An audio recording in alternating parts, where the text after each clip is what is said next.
Welcome to Mormon Book Reviews, where an evangelical encounters the restoration. I'm your host, Stephen Peinecker. And folks, I am so excited about this guest I'm having on today. He actually is just getting started with a YouTube channel called Hello Saints. And it's pretty amazing because this is another evangelical who kind of, like him and I have been in contact for the last couple of days. And I told him yesterday, I said, dude, I think we're in one accord on so many levels. He's doing a similar thing that I'm doing from a different perspective. I know a ton about Mormonism, and Jeff is just learning about Mormonism, and both of us are on this same journey. Jeff McCullough of Hello Saints YouTube channel and podcast, welcome to the program. Thank you so much, Stephen. It's really great to be here. So Jeff is actually a minister in a church denomination called the Christian and Missionary Alliance.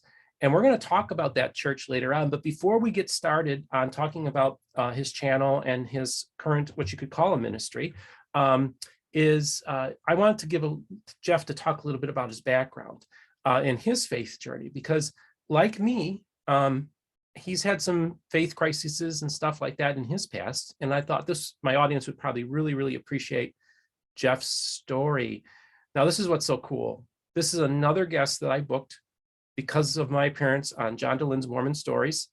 Actually, John Dehlin, you had been in touch with John Dehlin for a while, and John brought me up to you that we need to get in touch. So I've booked two evangelicals in a row as a result of Mormon Stories. How ironic. Isn't that interesting? So Jeff, I've done enough talking. I want you to tell me your story. And that story, let's tell me about just where you were born, what church you were raised in, and then your faith journey. Absolutely. Yeah. So I was born and raised a church kid, as you would say, from the St. Louis area in a suburb on the Illinois side called Belleville, and very devout, genuinely devout parents who were followers of Jesus and raised us in a way that really pointed to an authentic, intimate relationship with Christ, as opposed to just this sort of church-going obligation. And yeah, so I grew up in a church. It was an Assemblies of God church, which it leans a little bit more, well, not a little bit more. It's sort of the staple church in the Pentecostal / charismatic area of Protestant Christian denominations. And there was just a very genuine commitment to that, to the church family that we had, to what we believed in.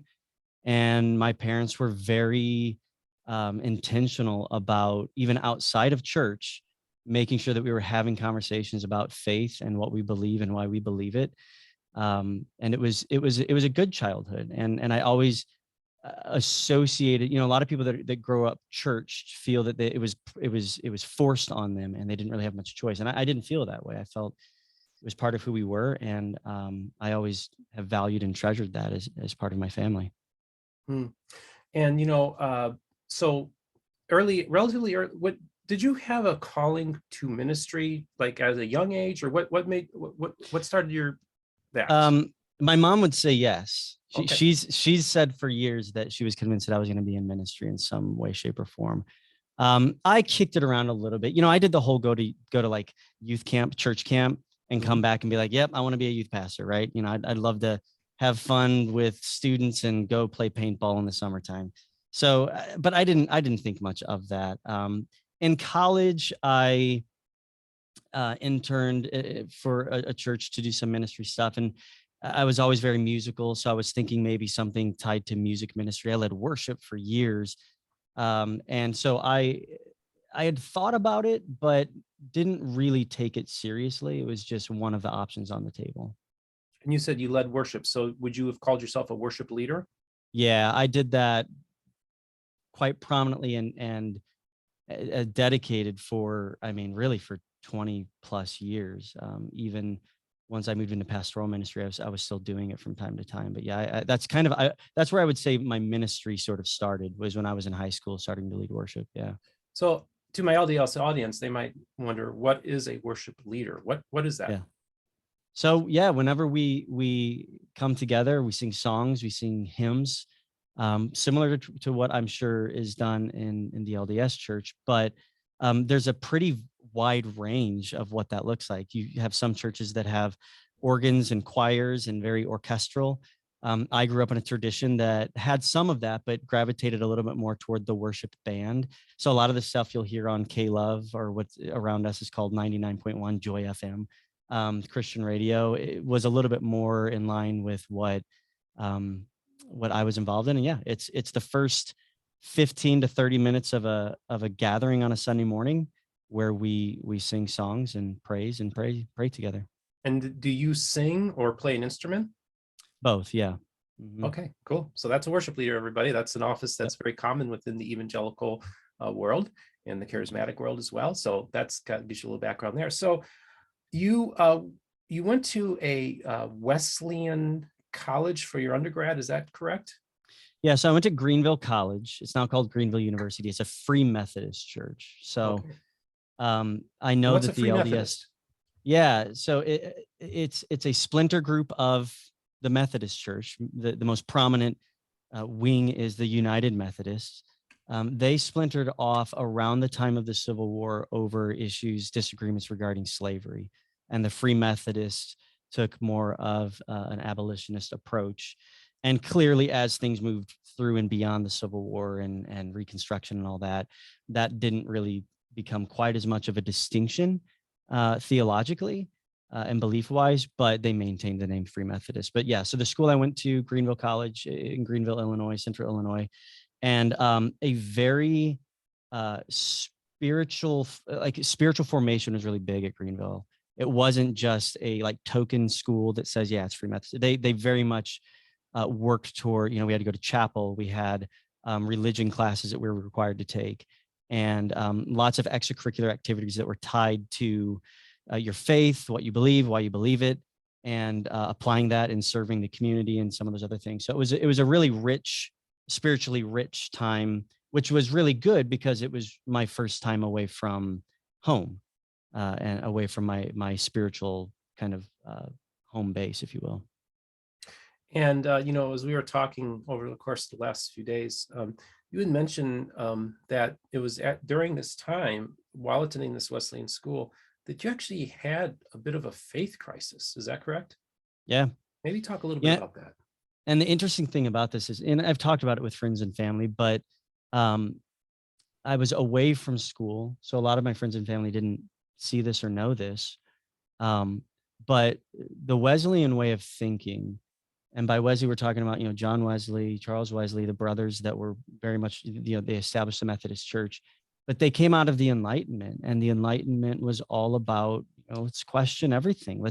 There's no question that's unsafe to ask if we're really striving toward the truth. And what that led to was there's a bit of a culture within Wesleyan schools of deconstruction of faith. What do you believe and why do you believe it? Let's tear it down.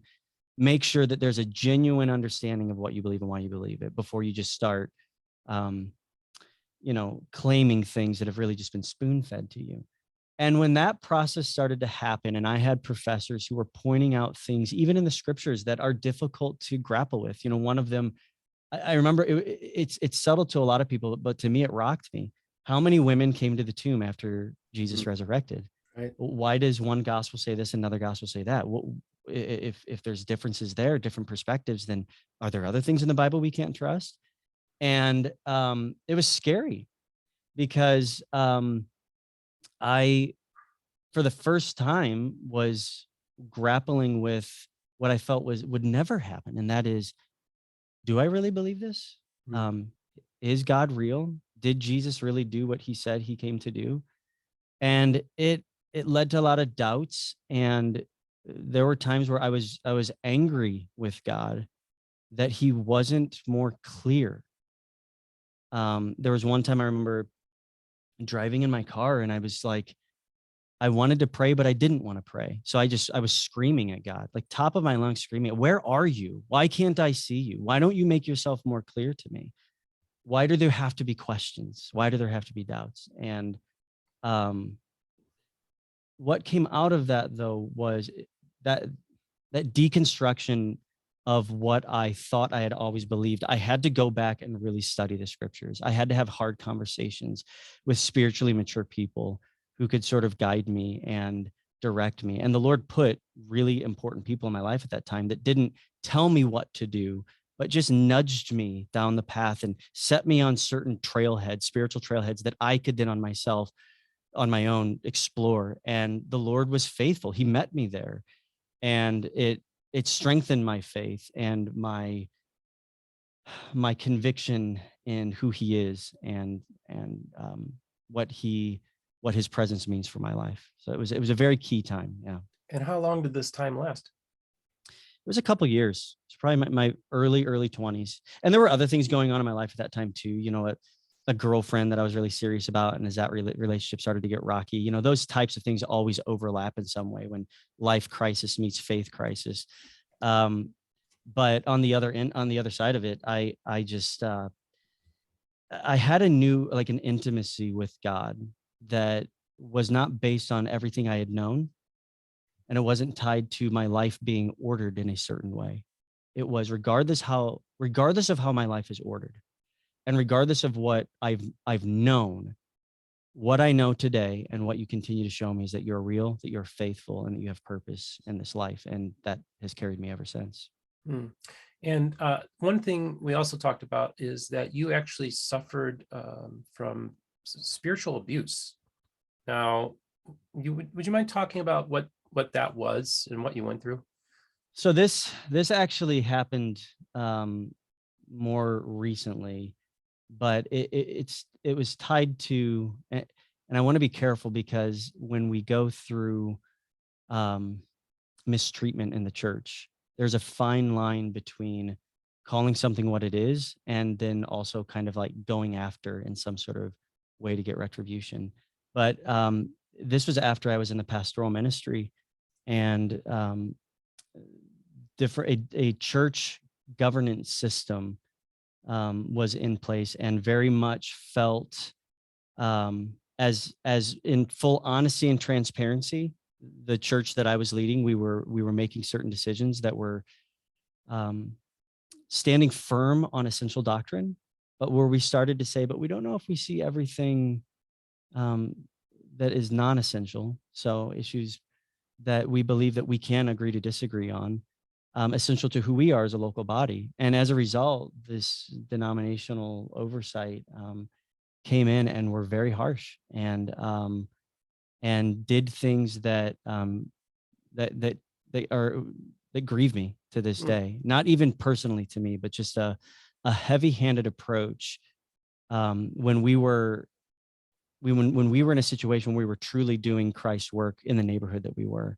And that's important too, because you're talking about things that spanned over a pretty broad range of time. One was in my early 20s, one was a little bit more recently, within the past 5 years. But they're tied to two of the more important things when it comes to faith. One, what is my relationship with God like? And two, what is the church that I'm a part of? How does it operate? And do those things operate in unison with each other?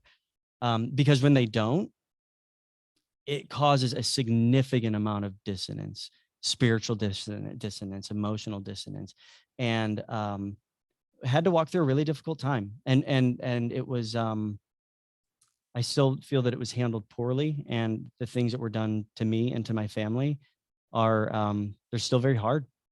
But when the dust settles, right? Whether it's a faith crisis or whether it's a church entity or governance system not behaving properly, what is still true at the end of the day? Is God still God? Is Jesus still Jesus? Does it change what he came to do, what he's currently doing, what he's going to do? And that hasn't been shaken. So I carry the pain and the difficulty that comes with how we grapple with the fallen nature of who we are and how we do church. But God's just been so faithful through it. Wow. This is great. So I want to go back into our chronology a little bit, because I wanted to tie in your faith crisis with spiritual abuse, because I think they kind of go in hand. And I often wonder, like, when people go through these, it's amazing that they have their faith intact. Now, I went through an atheist phase, so my faith, I think I was definitely one of his still. I just didn't realize it at the time. I feel like the Lord's hand was with me the whole way. But let's go. And so you went to this Wesleyan, this Free Methodist school, and what did you get your undergraduate in? My undergrad was in digital media. It was in audio and video production. So that's interesting, folks. And I can tell you, we watch his channel, you can definitely tell he has experience in that area. And then you went to another place, learning institution called Moody Bible Institute. So tell us about that. Yeah, so there was actually this time period from when I graduated college, and I was like, yeah, I worked in radio in St. Louis for a while. I worked in TV, and then I got into online marketing. And that it was in that phase, my post-college career, first getting married and having kids, that I was really feeling like, well, maybe my mom was right after all. Maybe I want to be a part of something that's not just creating videos or being a producer somewhere, or even working in marketing, climbing the corporate ladder, but I felt called into ministry. So I started working at a local church in sort of an administrative role, but within a few months, it was like, no, I feel called into pastoral ministry. So 12, 13 years ago, started that process of seminary at Moody, which is not Wesleyan. There's sort of this range, and the Wesleyan Methodist school of thinking is on one end of the spectrum, and then you have what we would call the Reformed way of thinking, which is more Baptists and some of those on the other end. And I actually value that. So now here I am in my early 30s, and I've grown up in a Pentecostal church, which I didn't ever really feel at home with, went to a Methodist undergrad.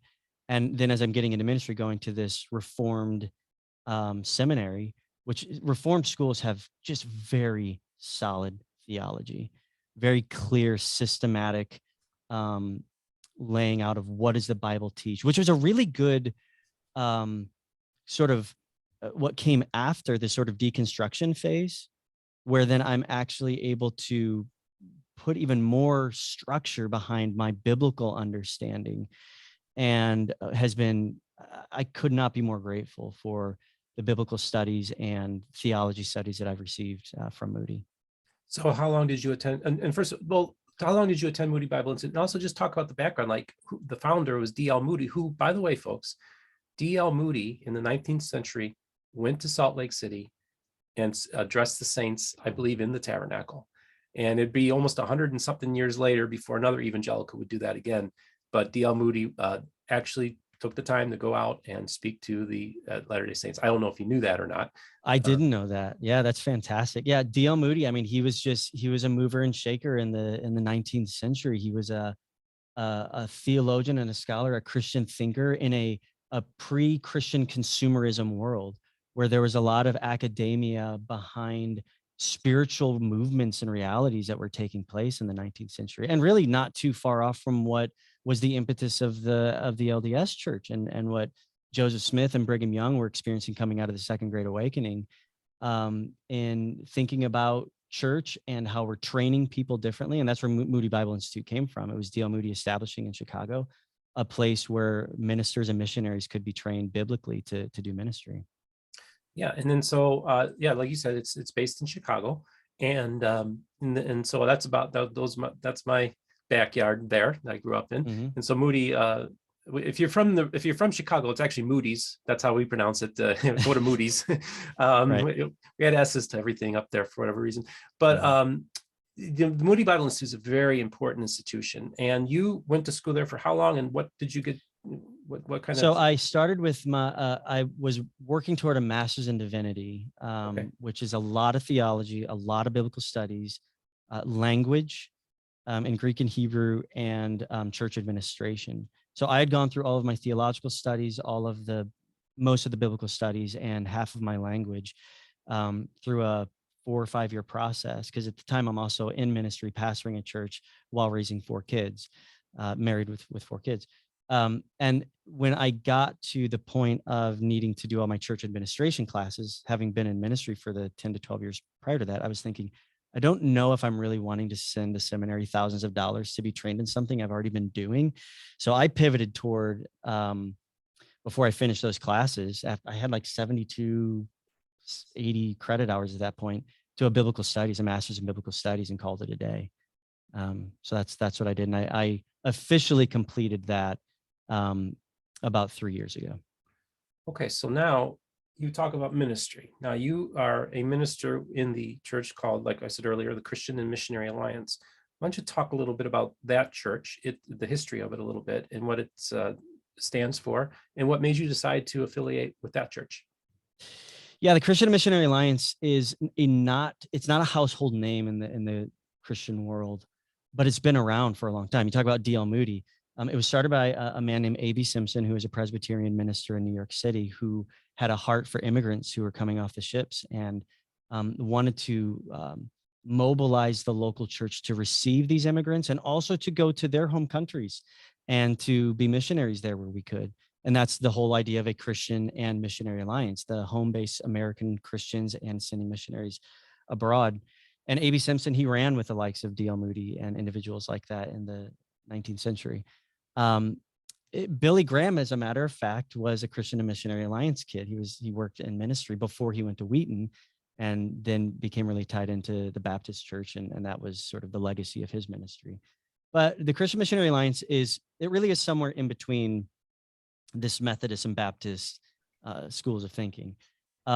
They don't get caught up on what we would say in the Christian world specific distinctives. Like you've got in the Assemblies of God or the Pentecostals, they're very big on speaking in tongues and spiritual gifts and initial physical evidence. And in the Baptists, Presbyterians, they're really big on soteriology when it comes to God's providence, how that's involved in once saved, always saved. You hear people refer to that as Calvinism and election. And then you've got these other groups that are, like the Lutheran Church. My kids actually go to a Lutheran school, Missouri Synod Lutheran School, and they're really big on the sacraments and some of those things. So the Christian Missionary Alliance doesn't really get caught up on a lot of those distinctives. We believe there can be diversity within the body of Christ, that Jesus is our distinctive, and that's what drew me to them. Jesus is He's our savior, he's our healer, he's our sanctifier, he's our coming king. He's all the things that we need from a savior, and what he did on the cross and what he promises to do is really what the CMA stands for. And it's very relational. It's not as big on governance oversight, though there is a lot of that. The president of the CMA right now, John Stumbo, is a beautiful man, but he's very relational. So it's all about pastors and even the higher ups in the denomination being really relationally focused and Christ-centered. And I've just been very much at home there. So that's mainly why you became CMA, was because of the Yeah. relational aspect of the church. Yeah, that's right. And the clear focus on Christ.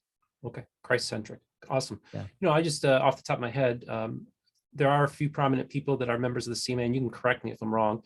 I believe that the Pittsburgh Steelers head coach Mike Tomlin is a member of the CMA. Former Prime Minister of Canada, Stephen Harper, I believe, is a member of the CMA. And our most prominent one would be Sandra Tanner, is a member of the CMA church. So those are a few names. Yeah, I'm really close with the pastor at Sandra's church in Sandy. And there was a big author that in the mid 20th century named A.W. Tozer, who's probably the most celebrated thinker out of the CMA church. Oh, okay. Yeah, that's a big name. Yeah, definitely. Yeah. That's pretty cool. So, and roughly in North America and worldwide, what is the membership of the CMA? It's probably in the vicinity in America of, I want to say, I'm going to get this wrong, so I hope my district superintendent isn't watching. It's probably about 250,000 in America, but worldwide it's in the millions. It's really, really big in areas like Vietnam and the Cambodia area for various reasons, just where the missionary wing of what we did really took off.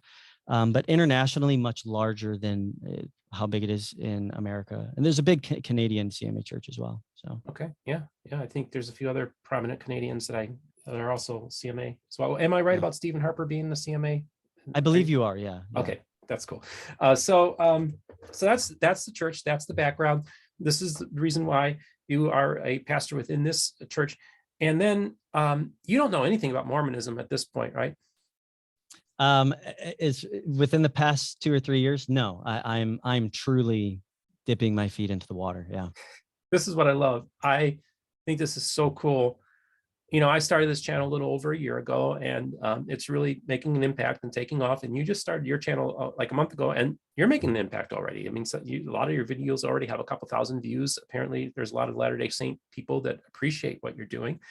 And so I guess the question I have for you is, tell me the story how this Christian and Missionary Alliance pastor in the St. Louis area all of a sudden decides they're going to take an interest in Mormonism and start up a channel. It's super hard for me to even, without really concentrating, explain it. I'll describe what happened, but it's really hard to explain because, like I said, a few years ago, I couldn't tell you the difference between an LDS church member and a Jehovah's Witness, because those were just the two, sort of alternate Christianities that went door to door, right? That's really all I knew. What happened was the pandemic was key to this, though some of my story precedes the pandemic.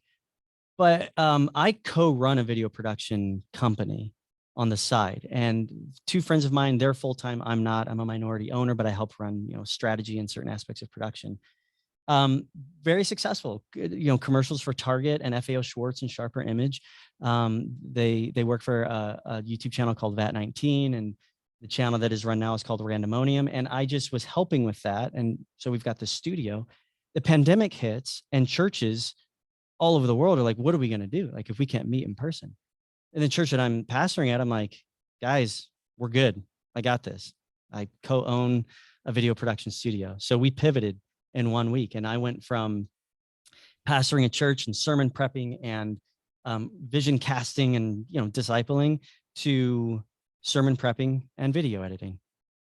That's what happened in March and April of 2020.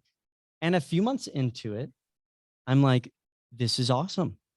I'm now blending something that I thought was just a bygone interest that I had in my undergrad audio. I mean, I've been apologizing to my parents for the past 15 years for paying for an audio video degree that I wasn't using because now I'm a pastor. But now I'm like, oh no, what if I can put these two things together? That idea preceded even anything pertaining to my interest in the LDS church. But it did, for that and a few other reasons. I think we all took some personal inventory around the time of the pandemic. Like, what are we doing at church? Why are we doing it? How are we doing it? And my wife and I started talking, and we just started feeling that the Lord was preparing us for maybe a transition towards something different. And I communicated that to a couple of the leaders within the church and said, let's just pray about this, because I don't know what that means. So in June of 2020, I took a trip we took our family to national parks. There was this little window in June of 2020 when they thought, oh, we're done with the pandemic. So things started opening up. So we said, let's go. So we went to Colorado, and we went to Moab, had some friends in Salt Lake, went up to Jackson, went up to Yellowstone, did all the national parks. But while we were in Salt Lake City, we were with some friends, and it was my first time there. And we were catching up. And I said, yeah, I've been doing video and ministry, and it's really cool. And my wife and I are really contemplating whether the Lord is maybe transitioning us towards something different. And she said, you need to come out here. And I was like, not my wife, this friend of ours. And I'm like, okay, why is that? She's like, ministry is very unique out here. This is a very unique part of the country. I didn't know what she was talking about. I truly thought that the LDS presence in Utah and Idaho was not much different than the Catholic Church's presence in the Midwest, where I am, where it's like, yeah, I know that there's a lot of Catholic churches and people that have grown up Catholic, but I didn't realize, like, my friend took me outside, pointed me to two houses in this huge neighborhood in Sandy, and said, those are the only two houses that I know of that are non-LDS people. I'm like, you're kidding me. And she's like, there's a very unique spiritual dynamic here. And if you really want to explore a unique area where you can engage in some very unique opportunities for ministry, come out here. And you know what my response was? Nah, that's okay. Can we go on a hike now? And I didn't think anything of it. So we did our trip, we got home, and 3 or 4 months later, I'm still grappling with this, ministry and video ideas, and maybe we're supposed to move on. And I kept hearing her voice saying, you need to come out here. And I just was praying about it, and I was like, all right, Lord, I don't know why this keeps coming back. I really have no interest. I mean, Utah is beautiful, but I have no interest. What is this? So the more I prayed about it, I started then connecting with, my friend put me in touch with some pastors out there, and I started to learn what ministry is like out there. And that just started a heart level interest in this giant group of people in the middle of our country that nobody really talks about, other than Mitt Romney. I knew Mitt Romney was an LDS church member. So I was like, all right, what is this community? What's it like in Utah? What's it like in Idaho? So I started reading books, started watching YouTube videos. I started learning about the LDS church. And before too long, I just became fascinated with the spiritual heritage, with the history, just the narrative, the drama, the tragedy, the devotion, generational devotion. Why don't I know more about this? And then I started to meet some LDS church members. I'm like, these people are fantastic. They're service-minded, family-oriented. They want to do good. And I don't know how else to say it. I kind of fell in love. It's a weird way to put it, but like, I'm drawn to this people group. I'm drawn to this faith expression. And I want to learn more. I don't feel that I agree on theological levels when it comes to truth claims and some of those things. But I'm also just I'm personally not wired in a way to say, I disagree with you, so I hate you. Mm. You see things different than me, so you're a horrible person, which Yeah. is really the rhetoric of the world that we live in right now. Mm-hmm. I'm not interested in that. I want no part of that. And part of that, I think, for me is tied to, like, I'm in St. Louis. I'm not too far from Ferguson. I've been in the middle of the racial tension that exists in our country right now. And I grew up in a very diverse school and environment. I have no tolerance for this, like, I hate you and you hate me thing. I think there's beauty in just hearing each other. And that's where this whole idea of, as a pastor, I think I know everything. I mean, I've got degrees in this stuff. I study the Bible. So that naturally makes me critical towards someone that sees things differently than me. But there's that part of me that says, stop it. Like, you're gonna get nowhere by pointing fingers and getting in their face. Just be curious. And that's where, if you saw my first video, I'm fighting criticism with curiosity. And I'm really wanting that to be the heart of everything I do on Hello Saints.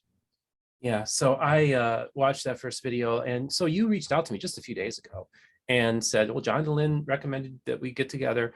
And I watched your video. I was like, oh, I was blown away by it, because I knew that my mom even said, what's going to happen when there's another Stephen Pinecker out there doing the same thing? I said, well, I said, the more the merrier. I don't care, but what I found so interesting is that basically you're just getting started in engaging the restoration and believers in the Book of Mormon, and people who believe that Joseph Smith was a prophet. And so you're kind of learning as you're producing your show. And mine is, I've done the 10,000 hours of research, if you will, into Mormonism. And so we both, and it's a very similar story, is that Christians ask me, why are you so interested? Because folks, just so you know, if you're outside of, Utah and Idaho, the Mormon corridor, Christians don't know anything about you.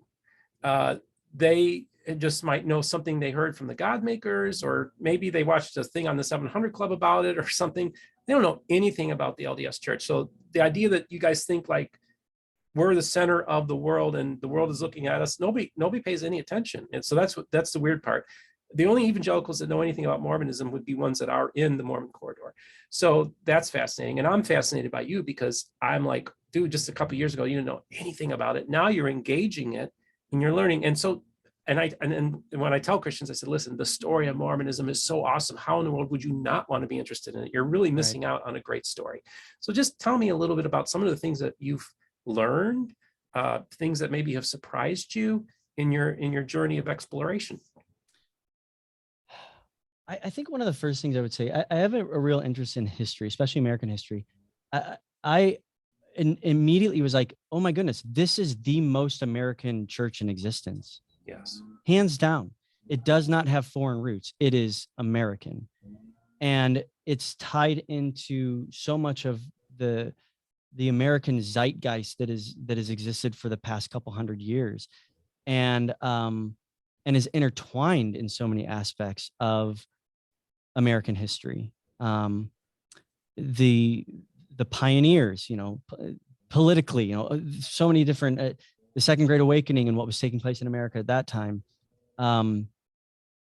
So the historic aspect, there's so much LDS history intertwined into American history, which makes it closer to home to me. And if you saw the video that I did in Nauvoo, that's a really cool connecting point for me, because I even say this in the video. I always regard the LDS church as a desert thing. It's like it's in the middle of the high desert in Utah. But Joseph Smith spent his final years and died 2.5 hours away from me.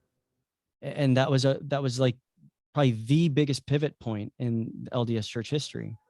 In the Restoration, really, for that matter, because that's where most of the splinter groups then started coming off of in Nauvoo. So being able to go up there and explore, it felt close to home. And the devotion of the people feels close to home, because I grew up in a very devout religious expression as well. And there's something even too, this gets really nuanced. And Stephen, I know that you've got your background in a few different, faith expressions, denominations in the Christian church. But there's something very similar to me between the leadership, even in like the Pentecostal and the Assemblies of God church, and the Mormon church. Like very devout and passionate about what is believed in and the history of how the church or the movement came about, that ripples through generations. Something about that seemed really familiar to me as well. But the things that I've just off the bat been the most, I guess, struck by is how there is such similar language, similar ways of thinking, similar terms even that we use, and lifestyle things that look so much like the rest of Christianity. And yet they're just different enough that it makes me want to strain a little more and understand it, because, how grace is understood, how mercy is understood, how faith and works, how that relationship exists, is unique in the LDS church, that I just feel like there's an endless amount of observation and learning that I can do by understanding how all of that is understood and practiced, and then how the origins came about through Joseph Smith and through his convictions and through the convictions of other church leaders and the Book of Mormon and the Quad and all the other teachings that come out of the church. I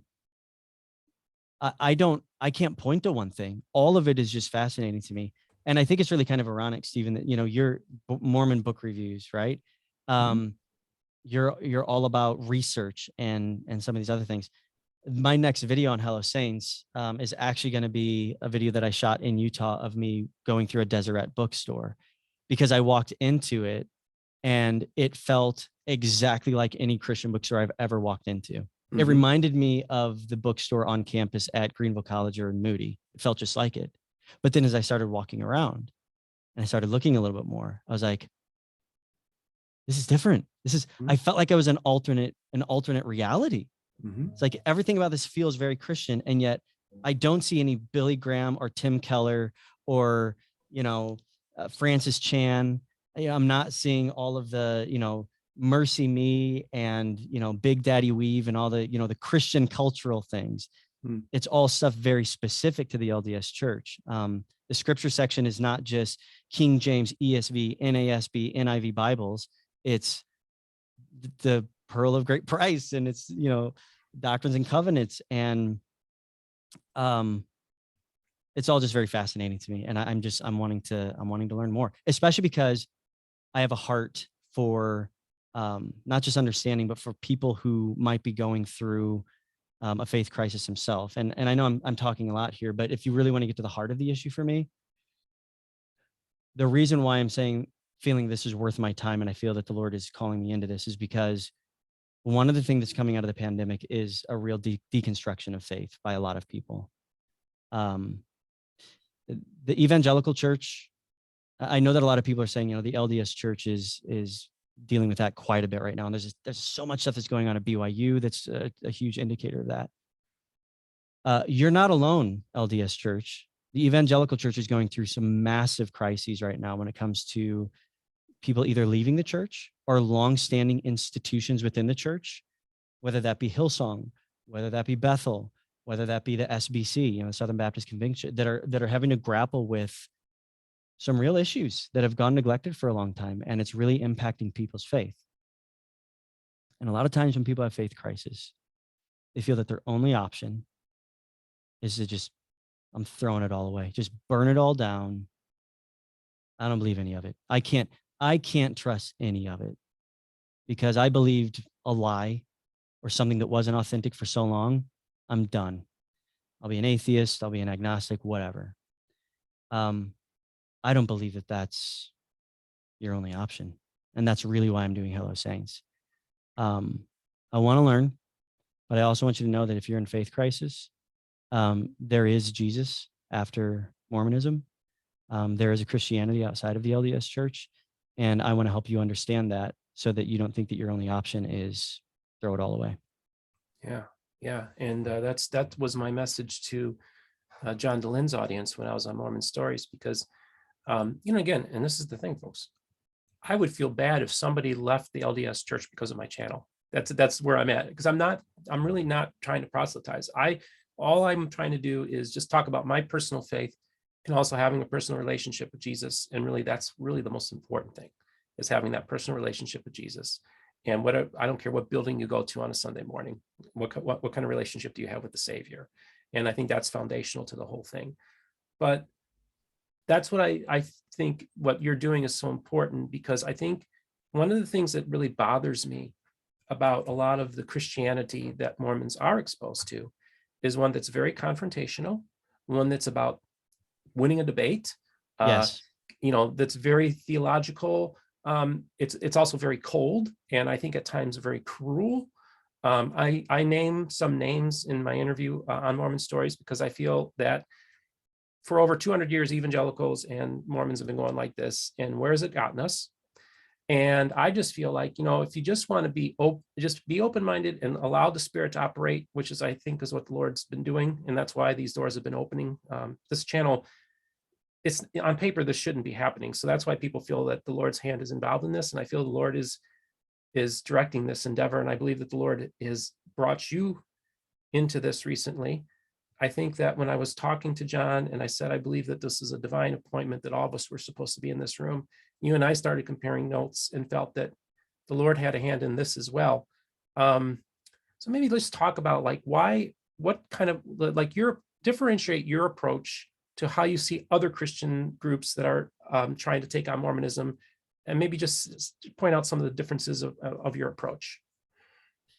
I like the word that you use. I think it really it captures it. This confrontational, adversarial aggression is so much the norm coming from a non-LDS Christian. Apologetics is what we call it, approach.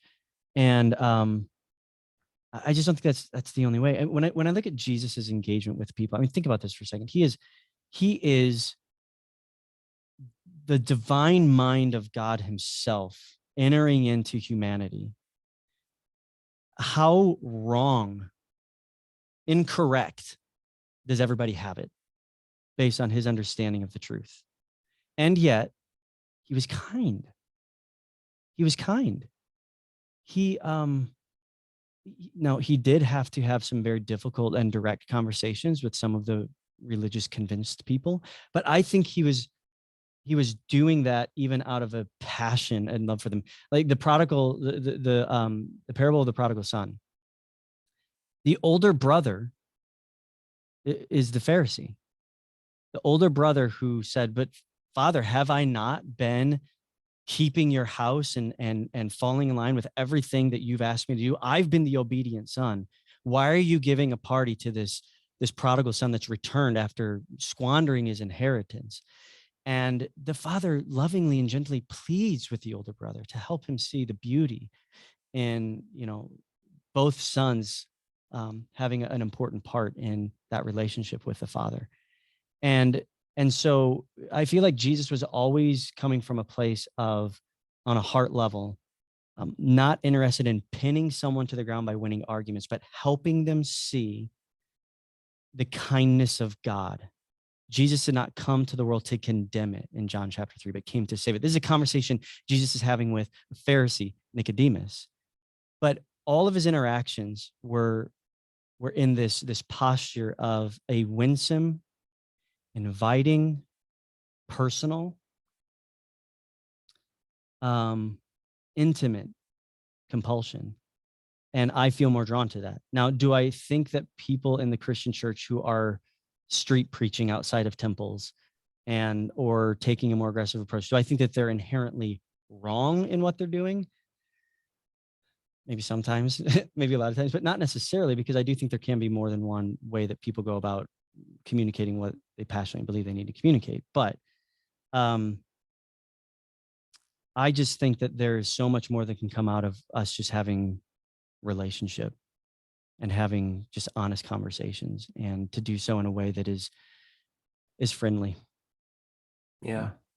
That's the thing, when I first jumped into this, there was early on, people would be like, okay, you're an evangelical. And they were very suspicious of me. And so often, and for the first couple of months, I had to kind of explain myself because I'm a unicorn. Right. And, but now that I've kind of established credibility with my audience and have established a great relationship with the LDS Church, I mean, they're sending me materials. I could contact BYU today and say, can you send me this? And it's on its way. So to have that kind of respectful relationship with the Church of Jesus Christ of Latter-day Saints, and also with the other branches like the Community of Christ and the Church of Jesus Christ and other groups, it really has been just a wonderful engagement, because one of the blessings of engaging the restoration is that you get to meet some wonderful, wonderful, loving people, and everybody's nice, and it's really nice dealing with nice people, wouldn't you say? Yeah. Absolutely. And I mean, truly, like, I love them. Like, I love these people, and any conversations I have with them, we can so easily view someone who disagrees with us. We immediately default to, like, well, they're intrinsically terrible people. Andy Stanley, I was telling you on a phone call that you and I had a couple of days ago, he was speaking in front of the Georgia legislature. And he was speaking in political terms, but it really resonated with me. A friend of mine sent this to me saying, I really feel like this is what you're doing in your engagement with LDS church members.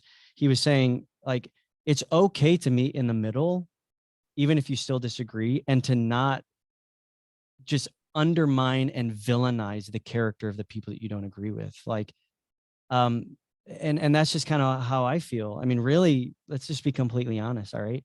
Some of the most mean-spirited directed comments that I've been getting on Hello Saints so far in the comment section, and even directly, have been from devout Christians who believe the way that I do. And I think that comes from a school of thinking that I'm doing something wrong by simply wanting to, like, lovingly engage in relationship and conversation with these people. I just disagree with that. I think that there's so much more opportunity that comes from relationship and friendship than ideologically making your point. Yeah. And this is the thing, one of the blessings, honestly, that I've had was I've engaged polygamists. I've befriended polygamists. Benjamin Schaefer, I've had him on a few times. Very, very brilliant man, very smart, very engaging. I don't know if you've seen any of my interviews with him, but man, it's incredible.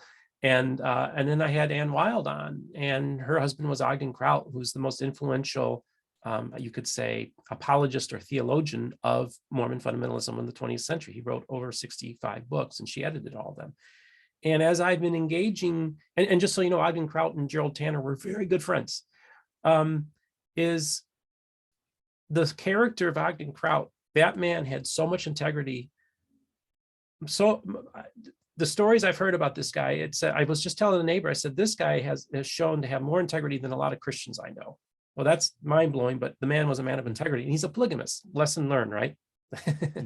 Just pretty wild to have that kind of experience with people. And have you had a chance to engage any other groups within the Restoration, or are you primarily just dealing with LDS? It's primarily been LDS. Yeah. I mean, I did go into sort of the Community of Christ districts of Nauvoo when I was there. I've actually shot a video in Palmyra, but that is more prominently LDS as opposed to some of the other groups that exist. But as you and I have spoken, I'm going to be doing some videos in Kirtland and Independence and also in Quincy. And I do know that there's some different Restoration churches in those areas. Yeah, I encourage. I tell people, said, I'm engaged in the entire Restoration, and we have to make an account for these other churches, especially the Church of Jesus Christ, which is probably one of the most Christian churches I've ever been to. So, Joseph Smith founded that church too. So these are lessons that I'm learning as well. That makes it so fascinating to me. And I just think if you're outsiders and you're like, well, Steve, you're doing everything wrong, it's unbiblical what you're doing.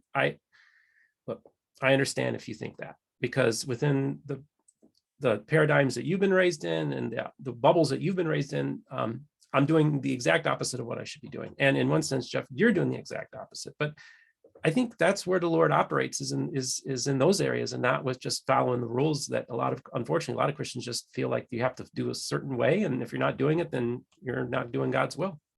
Absolutely. I mean, and really I have a friend of mine who's been saying, what you're doing is reckless, but he's saying that in a good way. Yeah. He's like, you're going to upset people, and you're going to do things in a way that there's going to be large groups of people that might even disagree with the way that you're going about this.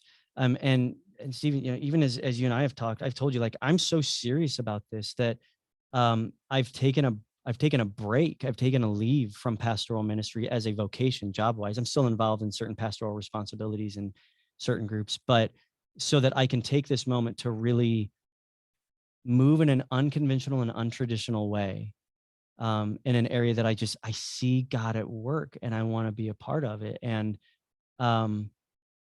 I really think that, like you're saying, that's where the Lord really does some work. It's not in these conventional, expected, predictable ways, but it's when we're willing to step out and break the rules a little bit and step outside of the norm. For what purpose, though? And this is really what Hello Saints is all about. Love. It's to lovingly engage. And that's why I'm really hoping that my Hello Saints, crew, the people that are watching the videos, and all the LDS church members, I hope that they understand, like, I'm not convinced of the Book of Mormon, but I'm going to read it. I don't consider myself someone who would even agree with the Restoration thinking. But if I did, I wouldn't. If I did, then I'd probably be raising my church in an LDS church right now, and I'm not. So I'm trying to be honest, but at the same time, I'm just wanting to take friendly, loving steps to say, but that doesn't mean you're not worth understanding. I mean, what is more beautiful? What is more desired by any human than to know and be known? And when we're taking this aggressive approach, we're saying, I don't want to know you. I'm not interested in you. I just want you to know you're wrong. No, I want to know and be known. And I think that's where Christ operates. One of the things the Lord showed me early on when I started this channel is he said, when you're at a street protester and across the street is somebody that has views that are contrary to yours, and you're on the other side, the important thing to remind yourself is that they are also fellow image bearers.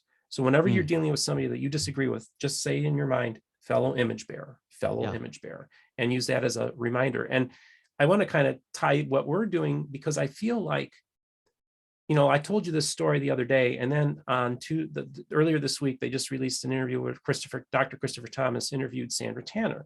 And she told the story that I told you on the phone. So I'm going to just, now that it's public, because I think it's going to be in their book as well, and I don't know how much she's told people about this, was that when Gerald and Sandra Tanner went to their very first Christian church outside of the Restoration, Gerald, he's in his mid-20s, and he goes to the pastor and he says, listen, if you say one cross word about the LDS church, the Mormon church, during a sermon or at all during the church on Sunday morning, I will stand up and I will walk out.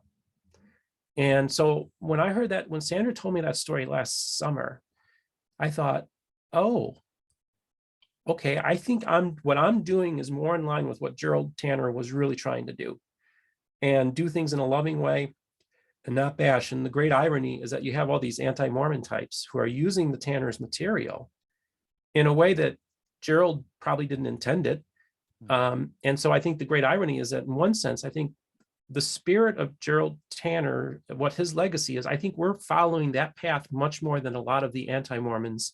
I think they think they're following the Tanner's path, but I think that we inadvertently actually are following the path that Gerald set forth. Yeah, yeah, absolutely. And I really feel that we're moving into an era in the church, in the American church, where these lines of division that we've built because we've got it right and you've got it wrong. And I'm only talking about Christian denominationalism. I'm not even talking about the LDS church. We need to be done with that. And we need to engage each other. And I know it sounds like a broken record, but on relational terms, at the end of the day, what do we agree on what is true? What do we believe is true? Not what makes the most sense, because there's a difference between what makes sense and what is true. Because sometimes the stuff that is true doesn't make sense.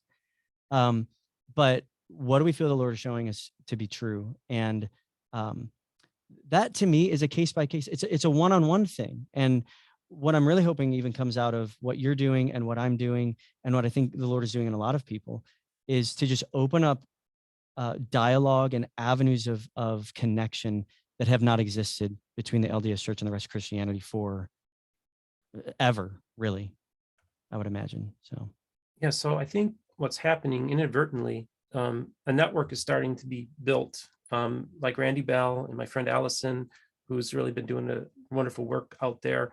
And what you're doing, I think what we're trying to do is it wasn't really planned, but what is coming together is we're creating an alternative network of Christians who are engaging the restoration in a much different way. I would argue in a much more Christ-like way. And I think that perhaps we will be able to maybe be the new face of Christianity to the LDS folk, that we might actually make some progress. Like I was telling you the other day, I don't consider the Book of Mormon to be Christian scripture, but I consider it to be a Christian book. And rather than be fearful of the Book of Mormon, I think the time has come for Christians to engage the text. Like John Hamer said in one of my interviews, he said, Protestant Christians should appreciate the Book of Mormon because he said it literally contains, if you will, recordings or written down sermons of the Second Great Awakening. He said, nobody wrote their sermons down, but we have transcriptions of 19th century sermons in the Book of Mormon. Fascinating point. Yeah. And well, let's just use the Book of Mormon as the keystone, if you will, of the conversation, and not be afraid of the Book of Mormon. That's why you say you're going to read the Book of Mormon. And I think there are people who tell me they feel blessed. I just was talking to a Methodist last night who is helping my friend K.C. Kern, who's based out in Korea. They are ready to launch an interactive website of the Book of Mormon. And guys, it's awesome. I'm going to tape them next week. But here you have a Methodist who's helping a Mormon in in Korea build one of the most comprehensive Book of Mormon websites. Now, to me, that's awesome. Yeah, it's amazing. Yeah, there's so much going on that is bigger than us. Yeah, and is even a little bit mysterious right now. But that's what makes this exciting, and I feel so honored to be a part of it. And I'm to your point, this feels so out of the box, but with such a potential for really fulfilling progress within the church to engage in ways we haven't done before. And the way, Stephen, you're going to get this statement that I hope that maybe we can explain it. But this is, to me, in my opinion, this is true kingdom work.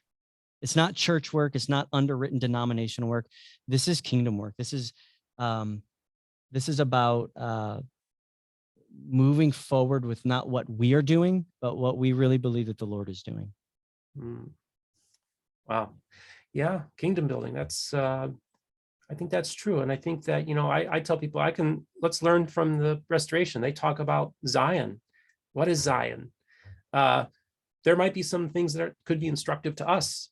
And, one of the things the Lord showed me is in order to be a teacher, you need to be teachable. I think that's what it's all about. I think we want to have conversations. We want to be taught things and be blessed. Like I tell people, Mormons just keep blessing me, man. And I'm just going to receive those blessings from people. And I think that this is a turning point. I really believe that we're on the precipice of a turning point where we can now have mature adult conversations with people in the LDS church.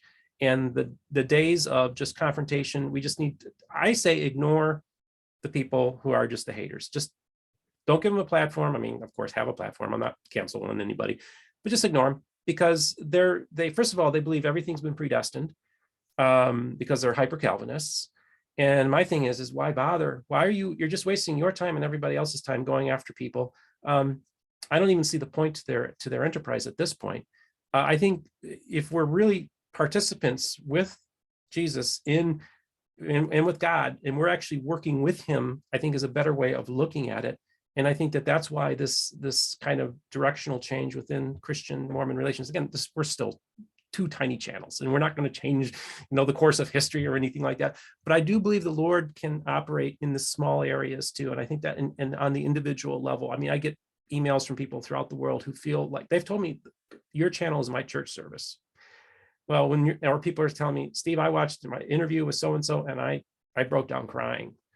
And of course, my appearance on Mormon Stories, folks, I know I touched a lot of people's lives with that. So it's pretty wild to think that in a little over a year, all this happened. And like I said, I think it's the Lord's hand. I think the Lord is part of your endeavor as well. And I think that you and I are going to establish a relationship and a friendship. And I think who knows where this is going to go, but I think something really awesome could happen. Yeah. And that's why when you say, we're just two small channels, which we are, I think we both know it's bigger. Yeah. Amen. And I'm not even talking about subscribers and viewers. I feel like it's something bigger is going on. Yeah, of course. Yes, I agree. And as you get into this, you're going to be really, really surprised at things that you are going to find out, and things or people are going to tell you. It's pretty remarkable stuff. Jeff McCullough, Hello Saints on YouTube. Tell me a few things about the channel. First of all, how often do you release a video? And are you primarily just a YouTuber, or are you also going to do things like I started doing with a podcast on all the different platforms? What are your plans for over like the next 6 months? Right now, I'm releasing a video every 2 weeks, but I am doing shorts or smaller versions of some of these videos. Although I'm taking a unique take on those.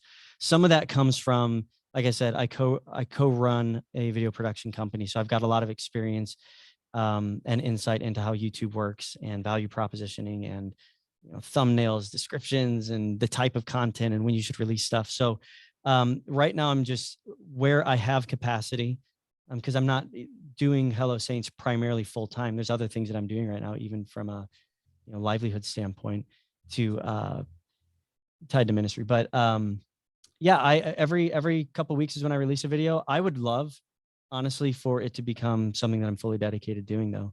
I would love it if there was a podcast. I want to do similar to what you're doing, interviews. I like to travel to these different areas and really see these places and engage with people. So who knows where this will go, but I do have like a 3 to 5 year plan type of thing already lined out. And yeah, I would love to see it go further, but it's in the initial stages. We'll just see where it goes. So a year from now, do you think you'll be living in St. Louis or Utah?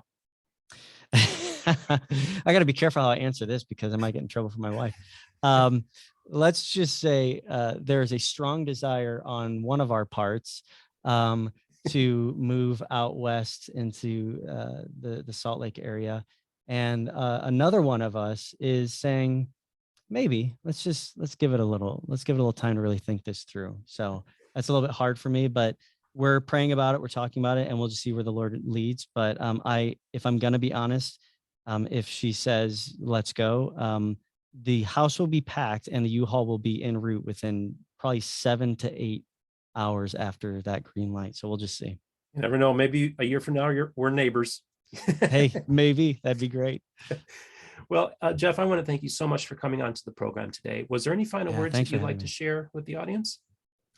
I'm Stephen. I just thank you for allowing me to come on, and for just even allowing your audience to be introduced, not just to Hello Saints, but the relationships that even exist in your world that the Lord is developing, to kind of give insight into what's going on behind the scenes and some of the stuff. So yeah, I'd love it if you would check out my channel, Hello Saints. It's just youtube.com/Hello Saints. I'm also on Instagram. I'm dropping some of these videos on TikTok right now, but the primary focus right now is on YouTube. So yeah, youtube.com/Hello Saints. And I'd love it if you journey with me, if you would learn from me, but also help me learn, because I have a lot to learn. So yeah. That's great. Well, thanks again for coming on. I just want to remind my audience to make sure you like and subscribe, and don't forget to hit the notification button for when a new video comes out. I want to thank all my Patreon supporters. If you would like to support the channel financially, I'll leave a link for my Patreon. We've just been released. Now we're on Audible and Amazon, in addition to Apple and Google and all the other platforms for the podcast format. If you need to reach me, it's mormonbookreviews@gmail.com. And you all have yourself a great day.